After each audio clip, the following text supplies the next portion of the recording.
The little red truck rolled beneath the black coffin while 200 mourners watched Clara Whitmore being dragged toward the chapel doors. Its cracked speaker hissed, then played a man's muffled order. Seal the west crypt before the boy wakes him. The closing happens at noon. Victor Halden stood beside the coffin with one hand resting on the emergency transfer he wanted the Valenti Council to sign. He ordered the guards to crush the toy. But 4-year-old Jamie twisted the silver dial on his remote. And a second voice came through. This one belonged to Ronan Valenti, the Mafia boss whose memorial they were pretending to hold. If my people hear this, do not protect my name. Protect the families whose graves he sold. No one in the chapel knew whether Ronan was alive. No one knew why his voice had been captured inside a child's toy, or why gray burial dust was spilling from its wheels 36 hours earlier. That truck had vanished through a crack in a sealed stone wall, and Jamie had followed it into the dark. Clara had been polishing the brass memorial lamps when her son's laughter stopped. The Valenti estate kept its private chapel and family cemetery behind the oldest wing of the mansion, far from the kitchens where Clara spent most of her days. She was 39, plus size, widowed, and practical about the distance between people who owned marble chapels and people who cleaned wax from their floors. She had worked for the Valentis for 2 years because the wages were steady. The staff rooms were warm, and Ronan had never once suggested that gratitude required silence. He was not a gentleman. The city knew that. He controlled unions, docks, nightclubs, and men who lowered their voices when his car passed. Yet he paid every housekeeper directly, refused to let supervisors deduct broken dishes from wages, and had fired a captain for frightening Jamie. Clara didn't mistake decency in one corner of a life for innocence in the rest. She simply recorded what a man chose when no applause followed. That Thursday morning, the estate was preparing for the annual memorial of Ronan's father. Black ribbons framed the chapel doors. Florists crowded the courtyard. A funeral company had delivered an empty ceremonial coffin that would stand beneath the Valenti crest during the service. Jamie sat on a folded blanket near the sacristy, steering the red truck between stacks of hymn books. The toy had belonged to his father, Owen, who repaired radios before a highway collision took him 3 months before Jamie was born. Owen had modified the truck for a nephew and later saved it for his own child. A button beneath the front bumper activated a small recorder. When the truck struck furniture, it captured 12 minutes of sound and sent a copy to the remote in Jamie's hands. The feature had once recorded grocery lists, barking dogs, and Clara singing badly while she cooked. That morning, it recorded a quarrel behind the chapel screen. You promised the west parcel would close before the memorial, Victor Halden said. His voice was smooth enough that anger sounded like a correction. The buyer has already moved the money, another man answered. Older and rougher. Then return it. Ronan ordered a survey. Clara stopped polishing. She recognized Edmund Valenti, Ronan's uncle and the last living trustee of the family cemetery. Returning it exposes every signature, Victor said. At noon tomorrow, the council will have a reason to act without him. A chair scraped. Clara reached for Jamie, but the chapel door opened first. Victor emerged in a charcoal suit, carrying a leather document case sealed with black wax. He saw Clara beside the lamps and smiled as if servants were safest when acknowledged. How long have you been there? Long enough to remove candle grease from 6 holders, she said. It was true. He glanced toward Jamie. The red truck bumped the base of a wooden screen and reversed with a cheerful electronic beep. Victor's shoe came down on it before it could turn. Jamie cried out. Victor lifted his foot, leaving a crescent of black wax pressed into one rubber tire. Children should not play near sacred things. Clara picked up the truck. Sacred things should survive a 4-year-old. Victor's smile cooled. Before he could answer, Ronan entered through the side door. He was 44, broad-shouldered, dark-haired, and dressed without the decoration favored by men who needed strangers to recognize power. Nolan Pierce, his field captain, followed at a respectful distance. Ronan's attention moved from Jamie's wet eyes to Victor's polished shoe, and then to the toy in Clara's hand. "Did my lawyer break it?" he asked. He tried to teach it reverence. Clara said. Jamie held out both hands. Ronan took the truck, examined the wheel, and set it carefully on the floor. It appears unconvinced. Jamie's tears stopped. Victor, said the memorial schedule, required Ronan's approval. Ronan dismissed Nolan and Clara, only after asking her to leave the side passage unlocked for Edmund. Clara gathered her supplies. As she lifted the blanket, she noticed 2 dark flakes beneath Victor's chair. They were not candle wax. Chapel wax was pale and soft enough to scrape with a fingernail. These flakes were black, brittle, and stamped on one edge with the curve of a letter H. She swept them into her dustpan with everything else. Her job had taught her that dirt was only useless when no one asked how it arrived. 20 minutes later, Ronan found her in the linen room. He closed the door but didn't block it. "What did you hear?" Clara folded a black altarcloth along its old crease. "Your attorney expects the council to need a reason to act without you by noon tomorrow." Ronan's expression changed by less than most men's. But his hand stopped beside the shelf. She told him the rest, including Edmund's refusal and the West parcel. Ronan had ordered a structural survey after 3 families complained that grave markers near the western wall had shifted. The surveyor found a recently filled service trench beneath land that Victor had arranged to sell to a private development company.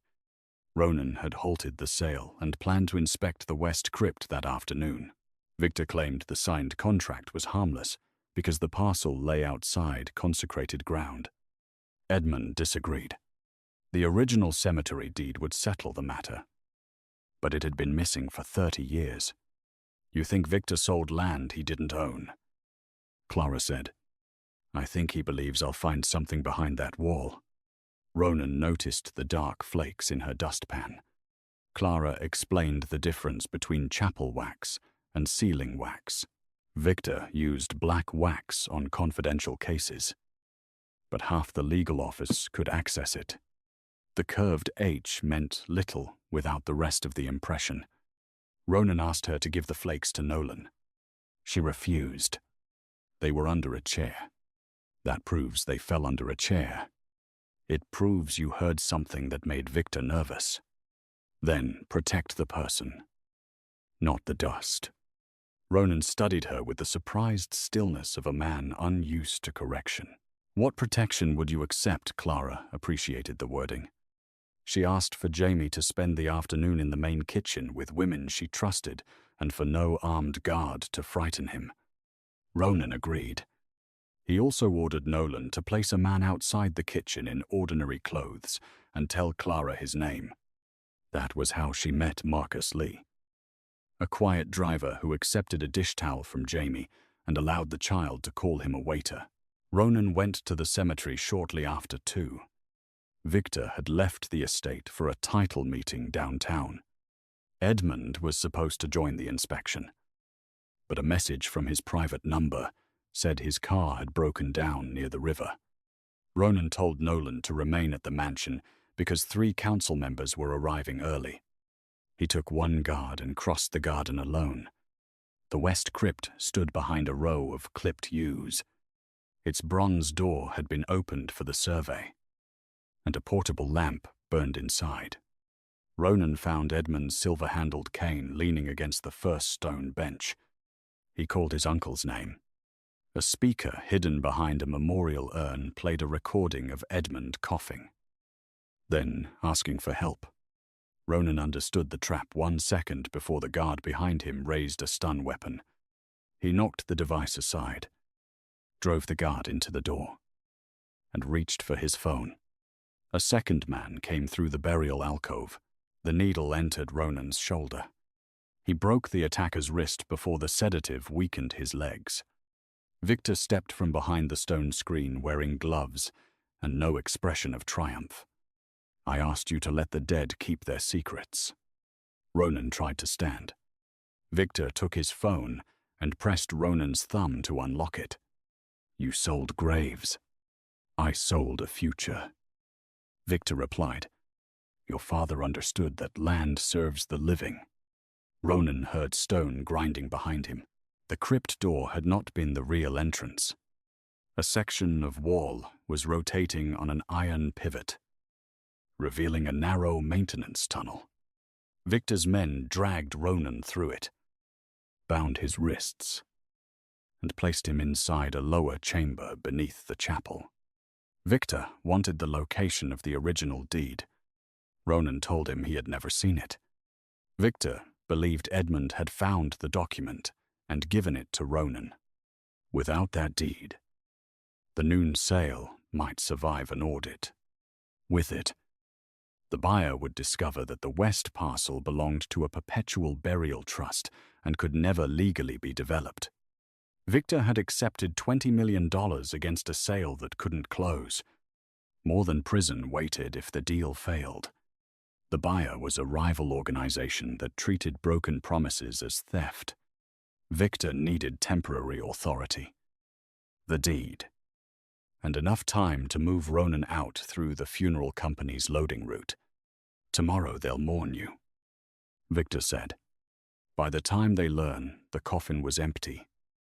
The land will belong to men who don't ask where bones are moved."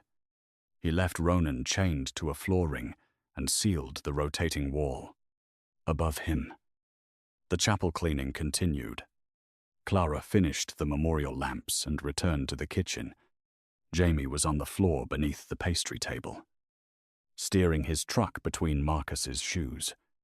At 4, Marcus received a call and stepped into the corridor. Jamie sent the toy after him. The truck passed through the half-open service door, crossed the chapel, and disappeared behind a stack of folded chairs. Jamie followed before anyone noticed. The red truck struck the base of a memorial panel. Its bumper button clicked, starting the recorder. The impact also pushed the panel inward by an inch. A cold current touched Jamie's face. He pressed both hands against the stone. The hidden wall turned slowly enough for the child in the truck to slip through. Darkness closed behind them. Jamie followed the toy's blinking red light down a sloped passage.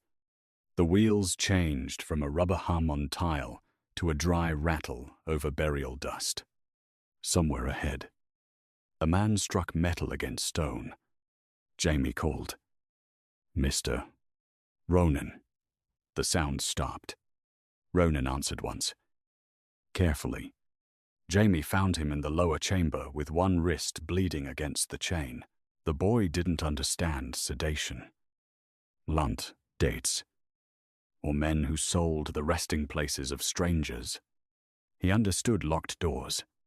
He placed the truck beside Ronan and tried to pull the chain with both hands. Ronan told him not to touch it. "Take your truck and go back the way you came." Jamie shook his head. "Mom fixes stuck things." Heavy shoes sounded in the upper tunnel. Ronan lowered his voice. "Then bring me your mom." Jamie reached for the truck. One of Victor's men entered the passage, speaking into a phone. "Seal the west crypt before the boy wakes him. The closing happens at noon." The truck's recorder captured every word. Ronan pulled Jamie behind the stone bench and kicked the portable lamp. Darkness filled the chamber. The guard cursed and went back for another light. Jamie ran. He followed the red glow of the truck. But at the fork, it struck a raised rail and turned toward the chapel. The toy reached the rotating panel first. Jamie pushed where he had pushed before, squeezed through, and raced to the kitchen. Clara knew something was wrong before he spoke. Grey dust covered his knees. Black wax marked one palm. He held the remote, but not the truck. "Mister, Ronan is stuck under the dead people," he said. Clara didn't call estate security. She called Nolan Pierce. Nolan answered on the second ring. Clara gave him facts in the order she had them: the hidden panel, the burial dust, Jamie's missing truck, Ronan's location, and a man in the tunnel. Nolan asked whether Marcus was with her. Marcus had vanished from the corridor. That answer cost them the safest route. Nolan told Clara to take Jamie into the locked pantry and wait. She refused. "Your men don't know which wall moved. You have a child." "I know. That is why I'm not leaving his description to someone who thinks every grey stone looks the same." Nolan was silent for one breath. Then he told her to meet him at the chapel's north door and bring the maintenance keys. Clara left Jamie with two kitchen women who had known him since infancy. She knelt until her face was level with his and asked him to show her where the truck went on a hand-drawn plan of the chapel. Jamie placed one sticky finger against the memorial wall. "It ate the truck here." He gave her the remote. A red light blinked beside the word "copy." Clara had seen that light hundreds of times without caring what it meant. Now it meant 12 minutes of sound had survived, even if the toy had not. She put the remote in her apron pocket. Nolan arrived with Helen Crawford, a retired trauma doctor who had treated the Valenti family without appearing in any hospital record. He brought only one armed man. More would attract attention from whoever controlled estate security. Clara unlocked the sacristy, then stopped them before the memorial panel. A clean crescent crossed the floor where the stone had rotated. The regular cleaners had not made it. She knelt and touched the groove. Fine grey powder lay over a streak of fresh machine oil. At shoulder height, a brass candle bracket leaned half an inch from the wall. Clara pulled it down. The stone released. Nolan stared at her. "How did you know? Everything else in this room gets polished every Tuesday. That hinge has fingerprints from today." They entered in darkness. Clara recognized Jamie's route through the marks left by the truck's rubber tires. At the fork, one set turned toward the crypt. Another continued under the chapel. Nolan wanted to follow the deeper line, but Clara pointed to a smudged handprint low on the wall. Jamie had steadied himself there while returning. Ronan was the other way. They found the lower chamber empty. A broken chain lay beside the floor ring. Blood darkened one link. Nolan raised his weapon. Clara heard a shallow breath behind the stone bench. Ronan had freed the pin Hadastasa, holding the ring, then crawled into the narrow space when the guard returned. He had used the loose chain to pull the man off balance and taken his knife. But the sedative had left him unable to reach the rotating wall. The guard lay unconscious in the unlit corner. Ronan tried to stand when Nolan approached. Helen ordered him back down. His pulse was slow. His left shoulder swollen around the injection site, and 2 ribs were likely cracked. He asked one question before allowing treatment. "Where is the boy safe with people I chose?" Clara said. Ronan accepted the correction in her wording. Nolan wanted to carry him to the estate clinic. Clara reminded him that Marcus had disappeared, and Victor knew every official safe room. Helen owned an abandoned parish house on the edge of the cemetery through her late husband's charitable foundation. It had a rear lane, a medical cabinet, and no connection visible in current Valenti records. They moved Ronan there inside a laundry van while Nolan's remaining man drove Ronan's car toward the city. By 5. Victor believed his prisoner had escaped, but didn't know who had helped him. Nolan instructed the mansion staff to say Ronan had left for a private meeting. Clara collected Jamie through the pantry delivery door. She didn't tell the kitchen women where they were going.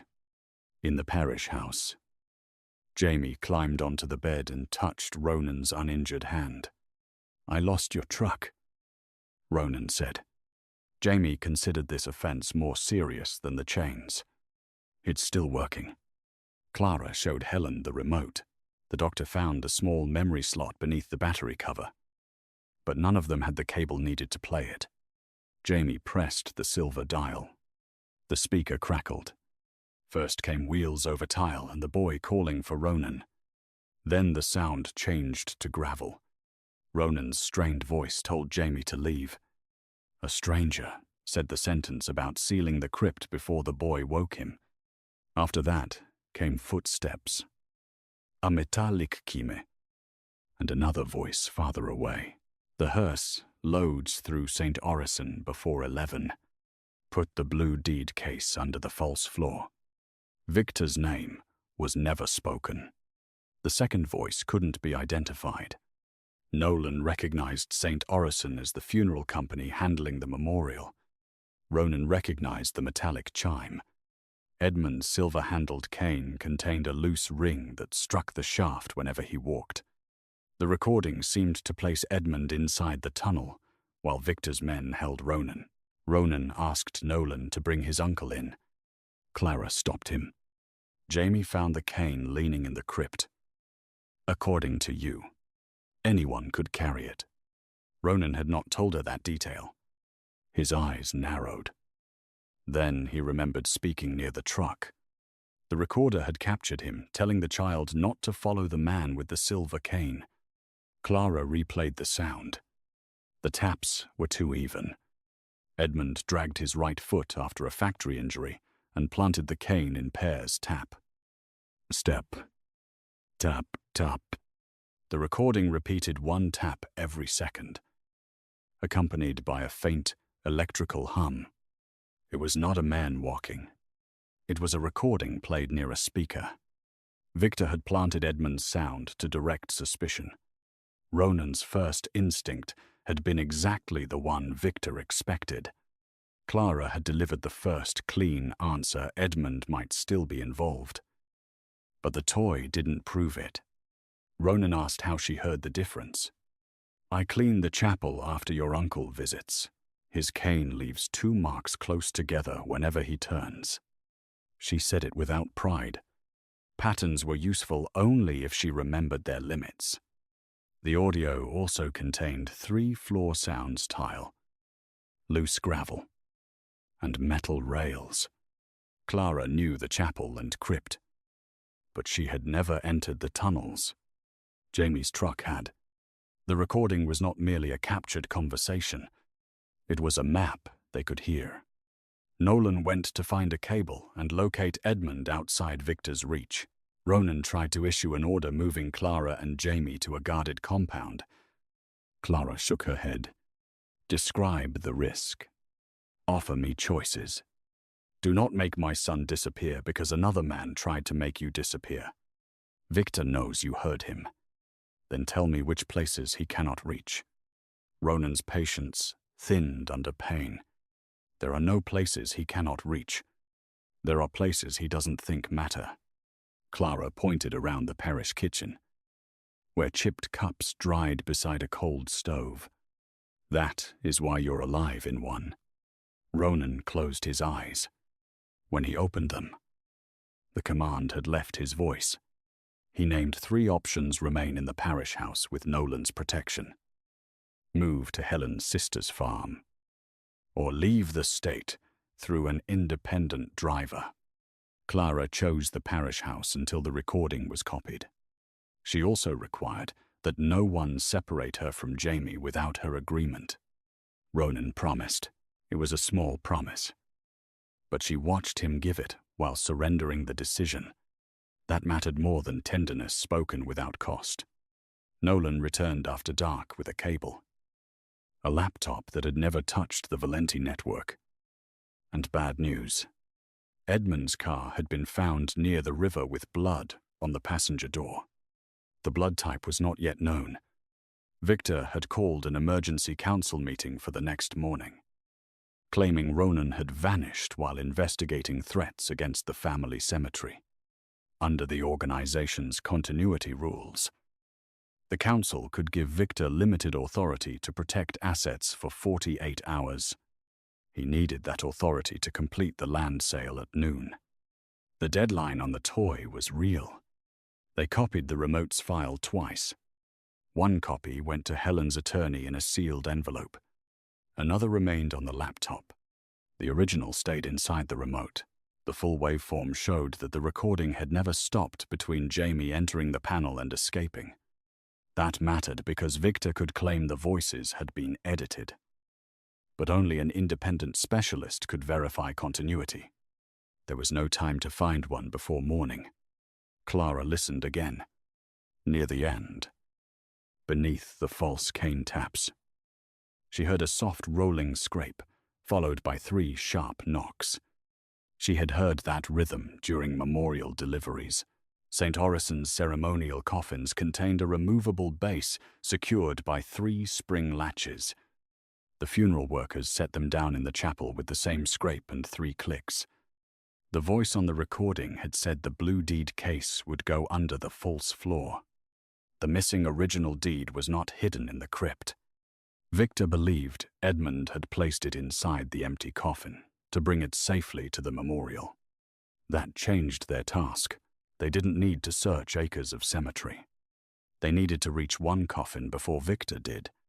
Ronan wanted Nolan to seize the hearse on the road. Clara pointed out that Victor controlled the route and expected force. A vanished hearse would let him cancel the memorial, destroy the deed, and blame rivals. Clara still had authority to prepare the ceremonial coffin. No one searched a maid carrying polish. Ronan refused to let her return to the estate. "You asked me to offer choices," he said. "I am offering every choice except that one. Then you are decorating an order." His face hardened. "Victor chained me beneath that chapel. He will kill you. And you cannot enter the chapel without proving you're alive before the council is ready to hear you. Nolan cannot touch the coffin without starting a fight." "I can." Ronan said Jamie needed her. Clara answered quietly, "Do not use my child to make my decision for me." The words landed harder than anger. Ronan looked at Jamie, asleep beneath Helen's coat on the narrow sofa. "I don't know how to keep either of you safe without controlling the room. Then learn before the room costs you both." Clara carried Jamie upstairs and closed the door. She didn't expect an apology that night. Men like Ronan often confused recognizing a mistake with repairing it. An hour later, Nolan knocked and handed her 3 chapel access plans. Ronan had marked the guard rotations, the service exits, and the location of every man loyal to Victor. He had also signed a letter giving Clara sole authority to stop the operation and choose another plan at any moment. At the bottom, he had written one line: "Your decision does not become mine because I fear its cost." Clara read it twice. When she returned downstairs, Ronan didn't ask whether the sentence had earned forgiveness. He asked what she needed. The answer was simple: her uniform, the maintenance keys, 2 funeral ribbons, and Jamie's red truck if they could recover it. Nolan objected to the last item. The truck remained somewhere inside the tunnel. Retrieving it would take them back through the place. Victor's men now watched. Clara removed the wax-marked tire impression she had photographed that morning and set the remote beside it. The recording tells us where they carried it. After Jamie fled. The file captured a man lifting the toy. The wheels stopped. A door opened with a double metal click. and an electric motor hummed for 7 seconds. Clara recognized the dumbwaiter beneath the sacristy. It was the only lift in the old wing with 2 latches and a 7-second rise. Victor's guard had sent the truck up to the chapel, probably intending to discard it later. Clara had cleaned the dumbwaiter cabinet the previous week. Its upper compartment could be opened from the flower preparation room. Before dawn, she and Nolan entered the estate inside a florist van. The mansion was awake with frightened men, but no one questioned a plus-size maid carrying black ribbon toward a memorial. Clara opened the flower room, pressed the dumbwaiter release, and found the red truck beneath a stack of empty wreath boxes.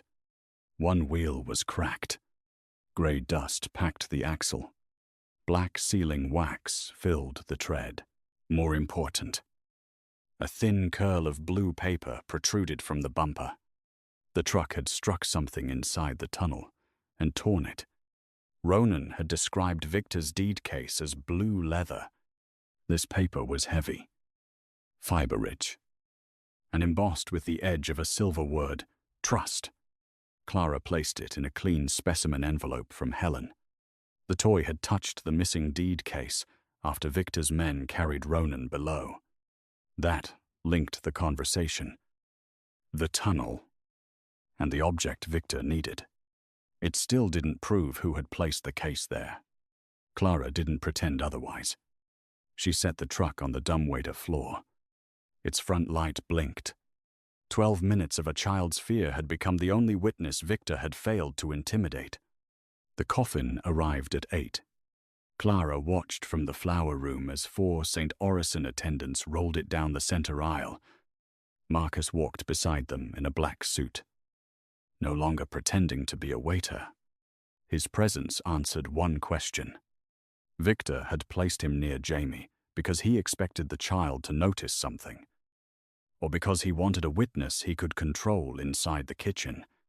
Clara waited until the attendants left, then crossed the chapel with polish and a folded pole. The coffin's 3 lower latches were hidden beneath carved molding. She released them in the order the recording had captured. The false base dropped 1/2 inch. A blue leather case lay inside. Its seal was broken, and the case was empty. Victor had reached the deed first, yet a rectangle of clean velvet showed the case had rested there for years. Not hours. Edmund had not placed it beneath the coffin that morning. The coffin itself had been stored in the St. Orison warehouse since Ronan's father died. Someone had hidden the case there long ago. Clara touched the inner wood. Fine, pale threads clung to one corner where the velvet lining had been opened and resewn. The thread was newer than the faded interior. She carried the pall over the coffin and examined its weighted hem. One section had been stitched with the same pale thread. A document crackled inside. Before she could open the seam, Victor entered the chapel. "You begin early," he said. Clara kept smoothing the cloth. "The dead are punctual." His gaze settled on the lowered base. That panel should remain closed. Then St. Orison should repair the latch. Victor came near enough for her to smell the sharp citrus oil on his gloves. He asked whether Jamie was feeling better. Clara lied that the boy had developed a fever and was sleeping in the staff wing. Victor's relief lasted less than a second. It told her he had searched for them and failed. He reached for the pole. Clara deliberately tipped a brass vase from the bier. Water spread across the carpet. Victor stepped back.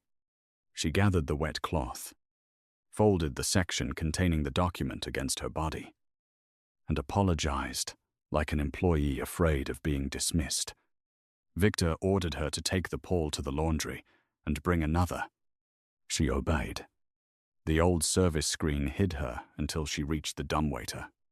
She sent the folded cloth down to Nolan, who waited in the tunnel below, then carried an ordinary replacement into the chapel. Victor opened the false base after she left. He found only the empty case and assumed the deed had already been removed. For once, his own certainty protected her. Nolan brought the stitched document to the parish house. Edmund's signature appeared beside a handwritten statement dated 28 years earlier. The original cemetery deed followed. But its meaning was worse than expected. Ronan's father had moved 17 graves without the family's consent when he expanded the Western Dock Road. He had promised to restore the burial sites and place all future development profits into a trust for those families. He never did. Victor had witnessed the agreement as a junior clerk. For years, he had used the concealed violation to control titles around the cemetery and dock. Now he was selling the last protected parcel to the very development company that had paid him through secret intermediaries. Exposing Victor would also expose the Valenti family's desecration, decades of false property filings, and Ronan's inheritance from the expanded docks. Ronan could preserve his legal businesses only by claiming the handwritten promise was invalid. He could save the land only by admitting his father stole it. The central question changed. Victor had not trapped Ronan merely to hide a fraudulent sale. He trusted Ronan's loyalty to his father's name more than he trusted Chain's. He believed Ronan would eventually choose the Empire. "He knows me," Ronan said after reading the pages. Clara stood across the kitchen table. "He knows who you were taught to be." Edmund still had not been found. Nolan traced the blood from his car to St. Orison's garage through a tow record filed under Victor's assistant. The funeral company's night manager admitted a private hearse had arrived from the river, but he refused to open the locked vehicle without Victor's authorization. Nolan and Clara approached through the service yard, while Ronan remained with Helen and Jamie. Clara carried a bucket of ammonia solution. Funeral garages had drains, sealed floors, and strict odor routines. She poured a narrow line near the rear door, forcing the manager to open the ventilation panel when the fumes reached his office. Nolan entered through that panel without firing a shot. They found Edmund inside the hearse's false equipment compartment, sedated and dehydrated, but alive. His right palm had been cut, so Victor could press it onto a false statement approving the sale. Edmund confirmed he had discovered the deed while reviewing his sister's old funeral records. He had hidden it in the ceremonial pall because Ronan's father once said, "No Valenti man ever touched the cloth himself." Edmund planned to reveal the truth at the memorial, where Victor couldn't bury it quietly. Victor intercepted him before he reached the estate. Marcus took the blue case but missed the document in the hem. Edmund also identified the unknown voice on Jamie's recording as Marcus. His testimony helped. But Victor could call it the accusation of a frightened old man protecting his nephew. They needed independent proof before noon. The deed carried a county stamp and a retired judge's signature. Helen's attorney could verify both. But filing the deed would open a criminal inquiry into every Valenti property built from the stolen land. Ronan said to file it. Nolan warned him that state investigators would freeze the dock companies and expose records unrelated to Victor. Men loyal today would turn before lunch. Ronan read the names of the 17 displaced families. One surname made him stop. Whitmore. Clara thought of Owen's grandfather, who spoke every Christmas about a baby sister whose grave marker disappeared after a road project. Her husband had died believing the family story was an old grievance without proof. The deed made Jamie a descendant of one of the people the Valenti Empire had harmed. Ronan had employed Clara without knowing the connection. Victor had known. He had placed her near the chapel because a poor widow tied to the old claim made an ideal suspect if the deed surfaced. He could say she kidnapped Ronan and forged the paper for compensation. The revelation didn't make Clara feel chosen by fate. It made her angry at how carefully Victor had arranged everyone else's pain. Ronan offered to transfer a share of the dock company to Jamie immediately. Clara pushed the deed back toward him. Do not turn guilt into a purchase. The money belongs to those families. Then restore it to all of them through a process you do not control. He understood. Ronan signed instructions, placing the disputed assets under an independent court receiver if the deed proved valid. He agreed to disclose the connected property records and testify about every business that had profited. The signature could end his legitimate fortune and expose crimes committed under his command. It also removed Victor's leverage. Helen's attorney left with the filing, using a route only she knew. Ronan recorded a message through Jamie's truck before they sent the toy with Nolan. If my people hear this, do not protect my name. Protect the families whose graves he sold. He didn't call himself innocent. Clara respected the absence. Near 10, hope became dangerous. Edmund was awake. The deed was on its way to the county clerk. The toy recording. Wax. Blue. Paper. And Marcus's voice formed a chain strong enough to demand delay. Ronan and Clara had begun speaking without fighting for control. Jamie sat between them, repairing the truck's cracked wheel with silver tape. Ronan held the axle while the child turned the screwdriver. When Jamie asked whether his father had built the recorder, Clara said yes. Ronan told him. Then your father left you a way to make small voices carry. The kindness was precise. It didn't claim a place in the child's grief. Clara felt something open, and that made the next mistake hurt more. Nolan reported that Victor had moved the emergency council into the chapel and surrounded the estate with men loyal to Marcus. Helen's attorney had not reached the county office. Her car was found abandoned near the North Bridge. Victor called Ronan's private number from the attorney's phone. He offered in exchange the attorney and the filing in return for Edmund and the original deed.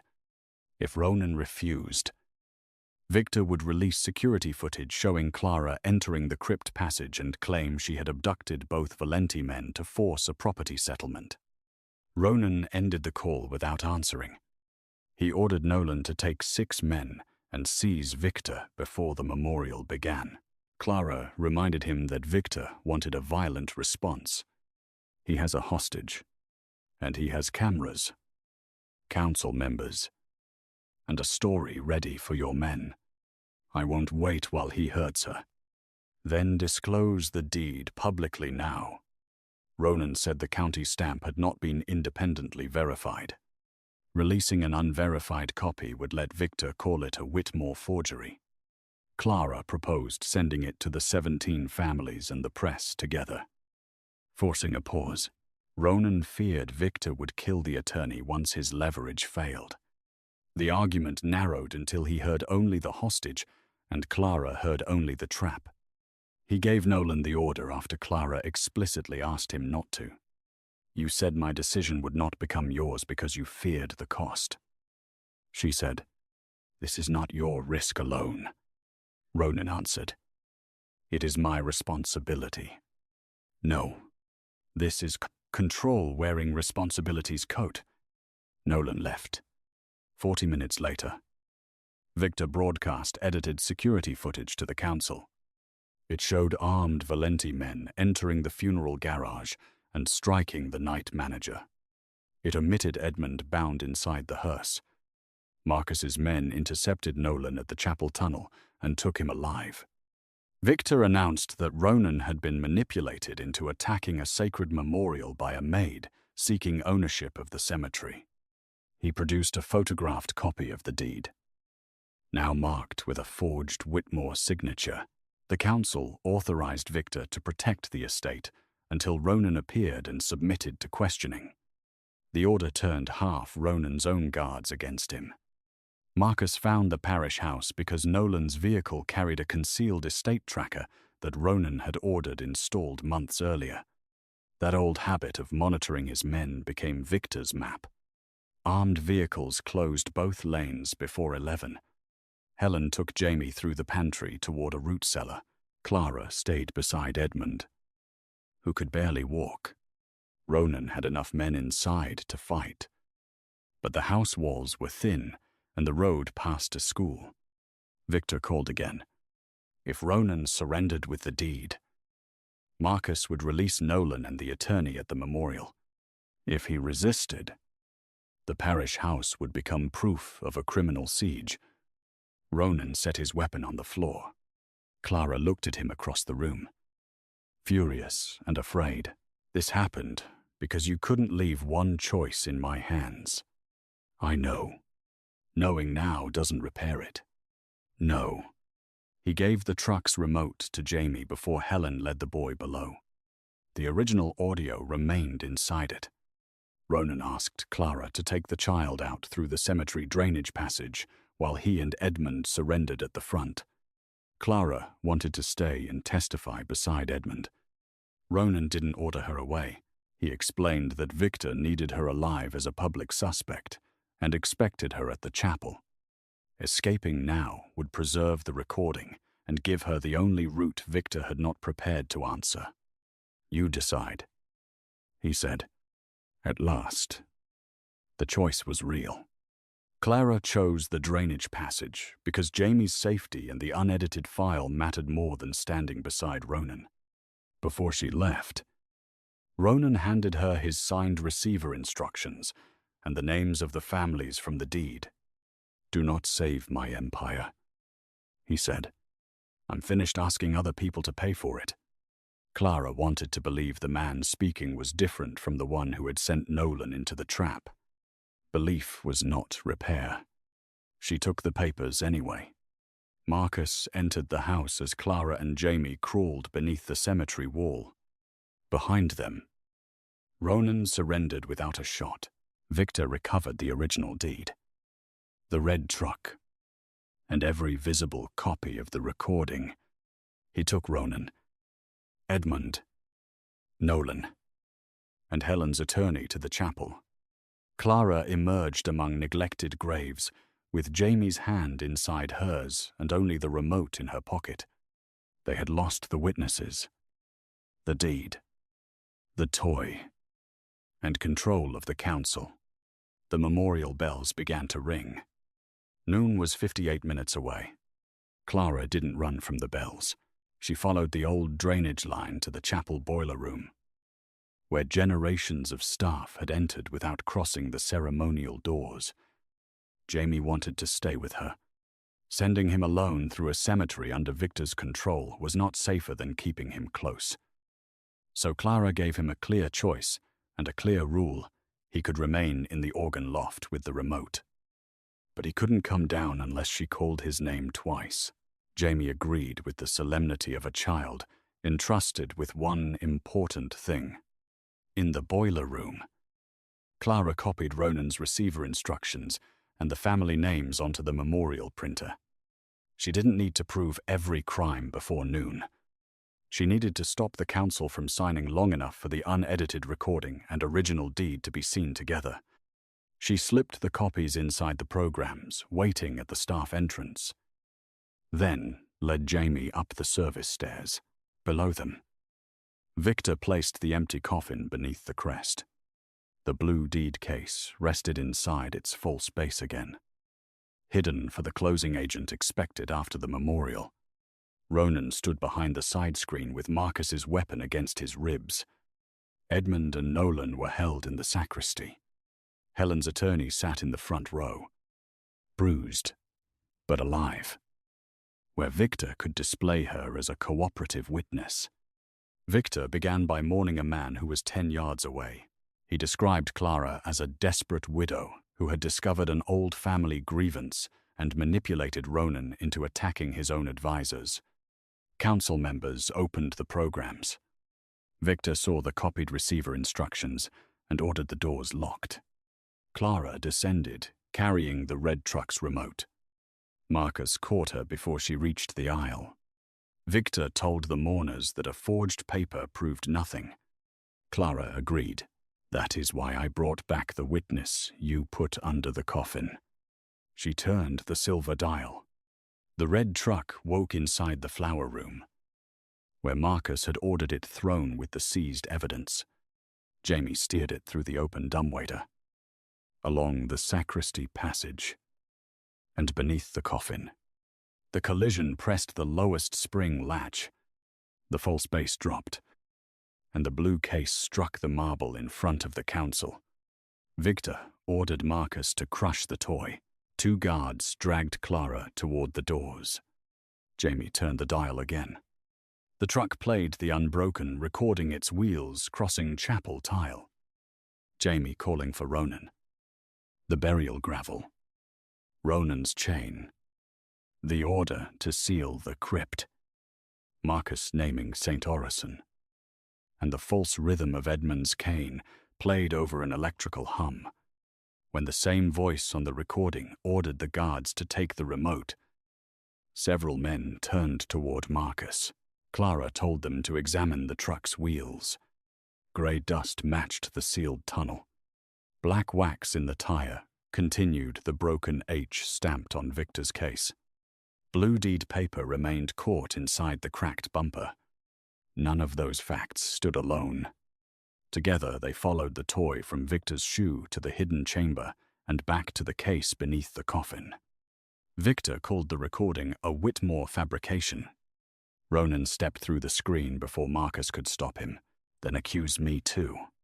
He repeated the message he had recorded for the toy and told the council where Victor had chained him.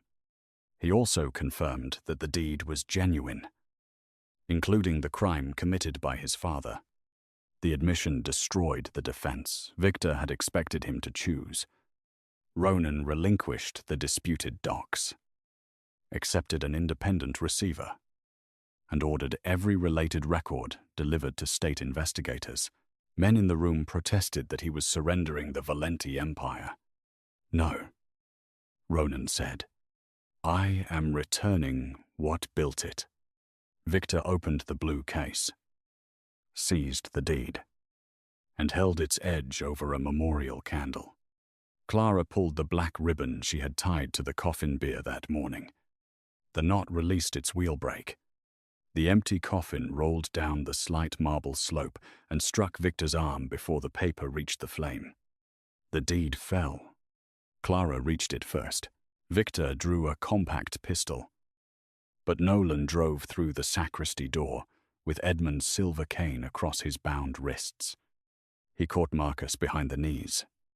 Ronan moved between Victor and Jamie's loft, while Clara locked the deed inside the brass memorial box mounted beside the altar.